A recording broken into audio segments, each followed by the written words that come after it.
Good afternoon. How Good are afternoon, you? sir. I'm well. Thank you so much. So, we have successfully completed your building external walls and terrace waterproofing. So, what is your feedback?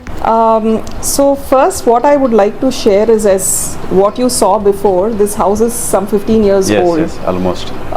There was no maintenance, and from a ground level, whatever is needed for a good construction, I think we missed out on that. But ever since we moved here in the last 2 years, we realized as much as the construction and the foundation is important, the external is also important. Yes. We had not done any waterproofing, and that's when we realized that this is a very important, and Yes. that's how we reached out to you. Yes. And when we handed over the house to you, there was just multiple cracks. So when we came to you, we didn't know what to expect, Yes, sir, yes. honestly. We just thought it will just be a terrace waterproofing, and we didn't really expect what will really go into it. But after our multiple conversations, the way you detailed out the process in a very layman's language, because we don't come with a technical Yes, background. So the simple language that you shared in identifying what the issues were and how it needed to be fixed, I think that gave us the confidence. Yes. So initially, for anybody, when they look at a quotation, obviously it is a very expensive affair. Yeah. But after our interactions, the detailed interactions that you personally came over to the site, the multiple visits that you made, the issues that you pointed out, gave me the confidence that this is the right thing to do. Yeah. So it might have been big on our budget, but what we are happy about is at least we have gotten this fixed for Yes, the next 15-20 now, years. do you feel that whatever the quotation we have shared and the budget, is it worth, or what do you feel about It that? is absolutely worth it, and I think because what I really enjoyed working with you and your team, sir, apart from the quotation, yes, that was a big budget for us, but someone who can break down those details and help us understand, which not many people do. And I think the knowledge that you carry honestly gave me the confidence, and that's what kind of made us take the decision that we should do this. Yeah. And it's absolutely come out beautifully, from the color selection to what can really work well for us. The personal care that you took for every visit that you would come, point out feedback to your team, I think these were all extremely valuable. Yes. And which is much more beyond than the quotation, right? Because these are all delighters that you can give your customer, and which is what you and your team have delivered, Yes, sir. yes. So we are extremely Yes. happy about it, and we'll be happy to recommend you to more Yes. people who want to look at this. What I liked was the different options that was given to me, because a lot of times what happens is, sir, that because people are used to certain colors, that is what they'll force upon you. Yes. They are not willing to experiment what a customer wants. But I think with you and your team, you were patiently willing to sit me down, show those color codes, give me options, show me swatches of those paints to see what will go Yes. well. I think that is equally important.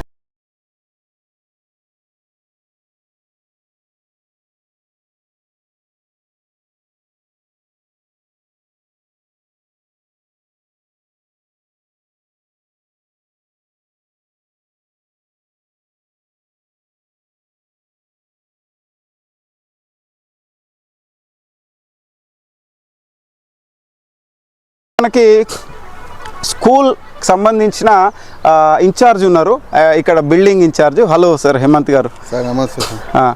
Sir, ఇప్పుడు ఈ building మనకి elevation part అయితే complete అయింది, and remaining 3 sides ఇంకా pending ఉంది. So అది కూడా మనం very soon we're going to complete, and we're going to hand over you. So ఈ బిల్డింగ్ కట్టి ఎన్ని సంవత్సరాలు అయింది? ఇది ఆల్మోస్ట్ 20+ అయ్యిండొచ్చు అన్న. 20 years అవుతుందా? 20 years అయ్యింది. ఓకే. ఎన్ని ఇయర్స్ మనకి కొత్త క్లయింట్కి హ్యాండ్ ఓవర్ చేసినా కూడా, ఇప్పుడు మనం బిల్డింగ్ అనేది మీ ఓన్. సో బిల్డింగ్ అనేది ఎవరైతే మనకి బిల్డింగ్ ఓనర్ వేరు, ఇక్కడ స్కూల్ ఆర్గనైజ్ చేసుకునే వాళ్ళు వేరు అనమాట. సో జనరల్గా ఎవరు స్కూల్ పెట్టుకున్నా కూడా ఇక్కడ, ఈవెన్ ఎనీ టెనెంట్, వాళ్ళకేంటంటే బిల్డింగ్లో ఎలాంటి డ్యామేజ్ జరిగినా కూడా వాళ్ళకి లాస్ ఏమి ఉండదు. సో బిగ్గెస్ట్ లాస్ ఎవరికంటే బిల్డింగ్ ఓనర్, ప్రాపర్టీ ఓనర్కి. సో ప్రాపర్టీ ఓనర్ అనేది ప్రాపర్గా మెయింటెనెన్స్ అనేది చేసుకుంటే కనుక లాంగ్ లైఫ్ వస్తుంది. ఒకసారి మనము ఒక ఆర్గనైజేషన్కి బిల్డింగ్ని, ప్రాపర్టీని హ్యాండ్ ఓవర్ చేసిన తర్వాత వాళ్ళ బిజినెస్ లేదా వాళ్ళ యాక్టివిటీ పర్పస్లో బిల్డింగ్ యూసేజ్ చేస్తున్నప్పుడు ఎంత ఫ్రీక్వెంట్గా మీరు దీన్ని మానిటరింగ్ చేస్తారు? ఇప్పుడు లోపల బాత్రూమ్సే కావచ్చు అండ్ ఎక్స్టీరియర్సే కావచ్చు, టెర్రస్ కావచ్చు, ఇంటీరియర్స్ కావచ్చు, వాళ్ళకు ఒకసారి హ్యాండ్ ఓవర్ చేసినాక మీరు ఏ విధంగా ఇన్వాల్వ్ అవుతారా? అంటే చాలా డ్యామేజెస్ జరిగాయి కదా ప్రాపర్టీ కాబట్టి మనం చూసుకోవాల్సి వస్తుంది కదా. ఒక 10 days, every 10 days to 15 days మధ్యలో అన్న ఇప్పుడు మీరు ఏం చెప్పండి అంటే, ఇప్పుడు లోపల క్యాజువల్గా మాట్లాడుతున్నాను నేను, ఇప్పుడు లోపల ఆల్రెడీ చాలా డ్యామేజెస్ జరిగినాయి. ఇప్పుడు మనం టైల్స్, బాత్రూమ్స్, బాల్కనీస్, టెర్రస్ ఇవన్నీ చూసినాము. ఆ బాత్రూమ్ నుంచి వాటర్ వెళ్ళి కంప్లీట్గా వెనకాల నుంచి ఎగ్జిట్ అవుతున్నాయి, వాటర్ ఆ గోడల నుంచి కారిపోతున్నాయి. ప్లంబింగ్ ఏరియాలో మొత్తం బాత్రూమ్స్ వెనక భాగంలో బ్యాక్ సైడ్ వాల్ అంతా సిప్పేజ్ ఉంది. సో దీనికి మెయిన్ రీజన్ నేను ఏమంటున్నా అంటే, కింద బాత్రూంలో జాయింట్స్ ప్రాపర్గా మెయింటైన్ చేయలేదు, పైప్ లైన్ ఫిట్టింగ్స్ ఫెయిల్ అయినాయి, ట్యాప్స్ ఫెయిల్ అయినాయి, కంటిన్యూస్గా వాటర్ వెళ్ళడం వల్ల అది బాత్రూమ్ అంతా కూడా స్ప్రెడ్ అవుతుంది. సో దానివల్ల మీకు బిల్డింగ్ ప్రాపర్టీ చాలా డ్యామేజ్ అయింది. ఆ కారిడార్స్, బీమ్స్, కాలమ్స్ అంతా పోయినాయి. సో దానివల్లనే దీనికి మీరు ప్రాపర్గా మెయింటెనెన్స్ అనేది ఏ విధంగా చేయాలనేది ఇప్పుడు మీకు ఐడియా వచ్చి ఉంటుంది మా ఇన్స్పెక్షన్ తర్వాత. సో దీని ద్వారానే మేజర్గా డ్యామేజ్ జరుగుతుంది. అంటే మీరు నెగ్లెక్ట్ చేసారు కదా, చెప్పండి ఎక్కడ నెగ్లెక్ట్ జరిగిందో. మేము ఎట్లా అనిపించింది మీకు మా వర్క్? బాగుంది. ఇప్పుడు మేము పాత బిల్డింగ్ చూసినాము, ఇప్పుడు రీమోడలింగ్ అని చూసినాము, చాలా మంచిగా అనిపిస్తుంది. ఓకే, ఈ ఎలివేషన్ చూసినాక కూడా మాకు చాలా మంది అడుగుతున్నారు, ఎవరు చేసినా కూడా అడుగుతున్నారు. అవునా? ఓకే, అంటే మీ సహకారం అందింది ఇక్కడ బిల్డింగ్కి. మీరు మాకు ప్రొవైడ్ చేసిన బడ్జెట్ కావచ్చు, మీరు మా మీద ఉంచిన నమ్మకం కావచ్చు, 100% దాన్ని మేము నిలబెట్టుకుంటాం. డెఫినెట్గా మేము మీకు ఇచ్చిన కమిట్మెంట్ ప్రకారంగా వర్క్ చేస్తున్నాం ఇక్కడ. సో ఇక్కడ జనరల్గా వర్క్ అగ్రిమెంట్ తీసుకోవడం ఒక ఎత్తు అయితే, దాన్ని నిలబెట్టుకోవడం అనేది it is a biggest challenge. So మేము మార్కెట్లో 16 years నుంచి ఉన్నాం. 16 years నుంచి కూడా మేము ఈరోజు మార్కెట్లో ఇదే పొజిషన్లో నిలవడానికి రీజన్ ఏంటంటే, because of only our commitment and hour dedication on work. So మీకు ఇచ్చిన అవుట్పుట్, మీకు బెస్ట్ అవుట్పుట్ ఇవ్వడానికి మేము ప్రతి స్టెప్లో కూడా మేము ఫోకస్ చేస్తుంటాం, బెస్ట్ అవుట్పుట్ ఇవ్వడానికి ప్రయత్నిస్తుంటాం ప్రతి స్టెప్లో కూడా. సో దానివల్ల ఇంత బ్యూటిఫుల్ అవుట్పుట్ అనేది రావడం జరిగింది. అండ్ ఇప్పుడు దీని లైఫ్ వచ్చేసి మీకు మినిమం 7 to 10 years ఉంటుంది. సో ఎవ్రీ 7 yearsకి ఒకసారి మీరు దీనికి అట్మాస్ఫియర్, ఇప్పుడు ఇంత ఎండలు, వాతావరణ ప్రభావం దీనిపైన పడుతుంటుంది. సో దీన్ని మీరు ఎవ్రీ 7 yearsకి ఒకసారి similar kind of maintenance, water proofing come decorative. ఇప్పుడు చాలామంది పెయింట్ చేశారా అని అడుగుతారు. పెయింట్ కాదు ఇక్కడ చేసింది మనం, వాటర్ ప్రూఫింగ్. వాటర్ ప్రూఫింగ్లోనే మీకు కావాల్సిన, మీ ఆర్కిటెక్ట్ ఇచ్చిన డిజైన్డ్ కాంబినేషన్స్, షేడ్స్ మనం మీకు ఇవ్వడం జరిగింది. సో ఇది తడవదు వర్షానికి అండ్ ఎండ ప్రభావాన్ని తట్టుకుంటుంది, క్రాక్స్ ఓపెన్ అవ్వవు. Okay, highly elastomeric emulsions. ఇందులో అన్ని షేడ్స్ వచ్చాయి కాబట్టి మళ్ళీ మీరు పెయింట్ వేసుకునే అవసరం కూడా ఉండదు.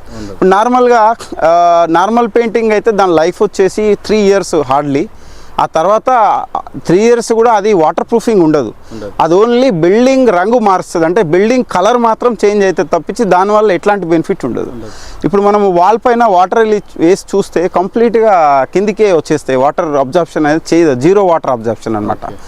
అండ్ ఇంకొకటి తడవదు కాబట్టి, తడిసి ఎండడం ఉండదు కాబట్టి ఆ కలర్ ఫేడ్ అవ్వదు. అట్ ద సేమ్ టైం మనకి ఈ ఫిలిం డీబాండ్ అవ్వడము, లేదా పెయింట్ లాగా మొత్తం ఇట్లా ఊడిపోవడము, ఇట్లా మనం రుద్దితే పౌడర్ రావడమో జరగదు, ఎందుకంటే ఎలాస్టోమరిక్ బేస్ కాబట్టి. దీని లైఫ్ వచ్చి 7 years ఉంటుంది. సో 7th year లోపే మనము చేసుకోవాలి, ఎందుకంటే కమర్షియల్ బిల్డింగ్ కాబట్టి డెఫినెట్గా దాని మెయింటెనెన్స్ అది చేయగలిగే అంత మనకు రెవెన్యూ అయితే జనరేట్ చేస్తుంది. సో దాని నుంచి కొంత మనం మెయింటెనెన్స్కి పెట్టుకోవాలి, అప్పుడే బిల్డింగ్ లైఫ్ అనేది ఎక్కువ కాలం ఉంటుంది. సేమ్ మనం ఒక కార్ ఎట్లా మెయింటైన్ చేస్తాం, ఒక సర్వీసింగ్కి కొత్తది, ఇప్పుడు బ్రాండ్ న్యూ షోరూమ్ నుంచి ఒక బెంజో, BMW మీరు తెచ్చుకుంటే దాన్ని 2000-10,000 kilometers మెయింటెనెన్స్ చేస్తాం కదా సర్వీసింగ్. సిమిలర్ వేలో బిల్డింగ్ కూడా మెయింటెనెన్స్ చేయాలి. చేయకపోతే బిల్డింగ్ లైఫ్ అనేది పడిపోతుంది.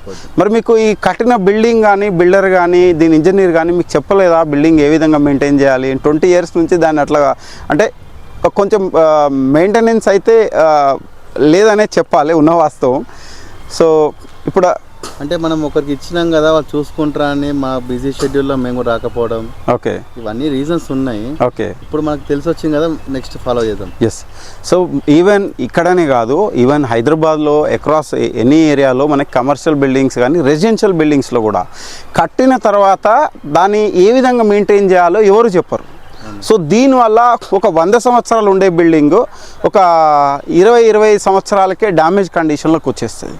సో దానివల్ల ఏమవుతుందంటే ఒక లైఫ్ టైం మనం ఒక హౌస్ కట్టుకున్న ఓనరు ఒక లైఫ్ టైం ఎర్నింగ్. ఇప్పుడు ఈరోజు హైదరాబాద్లో ఇల్లు కట్టుకోవడం అంటే it is not a easy thing. ఇప్పుడు ఒక 30-40 సంవత్సరాలు కష్టపడి మనం దాన్ని సేవ్ చేసుకున్న అమౌంట్ నుంచి లోన్ ఫెసిలిటీస్ ద్వారా ఒక ఇల్లు ఓన్ చేసుకుంటాం. మళ్ళీ ఒక 20 years ఈఎంఐ కడితే అప్పుడు ఇల్లు అనేది మనకు ఒరిజినల్ డాక్యుమెంట్ ఇస్తారు, అప్పుడు ఓన్ అవుతుంది మన ఇల్లు. సో అంటే it is half of our life equation. So అంటే ఒక హాఫ్ ఆఫ్ ద లైఫ్ మన ఇల్లు అయినప్పుడు మనం దీని గురించి బేసిక్ అవగాహన అనేది మనకు ఉండాలి. ఎప్పుడు పెయింట్ చేయించాలి, ఎప్పుడు టైల్స్ రీప్లేస్ చేయించాలి, ఎప్పుడు ప్లంబింగ్ రీప్లేస్ చేయాలి, ఏ విధంగా మెయింటైన్ చేయాలనేది మనకు బేసిక్ అవగాహన లేకపోతే మన లైఫ్ టైం ఎర్నింగ్కి దెర్ ఈజ్ నో మీనింగ్ అనమాట. సో దీన్ని డెఫినెట్గా ప్రియారిటీ అనేది మనం కల్పించుకోవాలి. కల్పిస్తే మనకు బిల్డింగ్ లైఫ్ అనేది ఎక్కువ ఉంటుంది. అప్పుడే మనం ఈ ప్రాపర్టీని మనము మన నెక్స్ట్ జనరేషన్కి కూడా ఫార్వర్డ్ చేయగలుగుతాం. అట్లా ఇప్పుడు రీసెంట్గా మేము నిజామ్స్ కాలంలో కట్టిన బిల్డింగ్స్ కొన్ని వాటర్ ప్రూఫింగ్ చేశాము. 2 years బ్యాక్ 100 years ఓల్డ్ బిల్డింగ్స్కి మేము వాటర్ ప్రూఫింగ్ చేశాము. సో ఆ బిల్డింగ్ ఈరోజు కూడా వాళ్ళు they are spending money to maintain the proper condition. ఇప్పుడు మనకి ఈ కండిషన్ని మళ్ళీ ఒరిజినల్ కండిషన్ తీసుకుపోకపోయినా ఉన్న కండిషన్ ఇంకా డ్యామేజ్ కండిషన్లోకి వెళ్ళకుండా మనం ప్రివెంట్ చేయొచ్చు అనమాట ఈ సిస్టమ్ ద్వారా. సో 100 years బిల్డింగ్స్ కూడా మనం ఆ విధంగా మెయింటైన్ చేస్తున్నాం. Maintenance and water proofing system provide చేస్తున్నాం. సో జస్ట్ ఒక 2 years కింద చేసిన బిల్డింగ్ మళ్ళీ మనం పోస్ట్ వర్క్ ఇన్స్పెక్షన్ వెళ్ళినాం. ఎక్కడైనా క్రాక్ అయిందా వాళ్ళకి కండిషన్ అంటే 100 years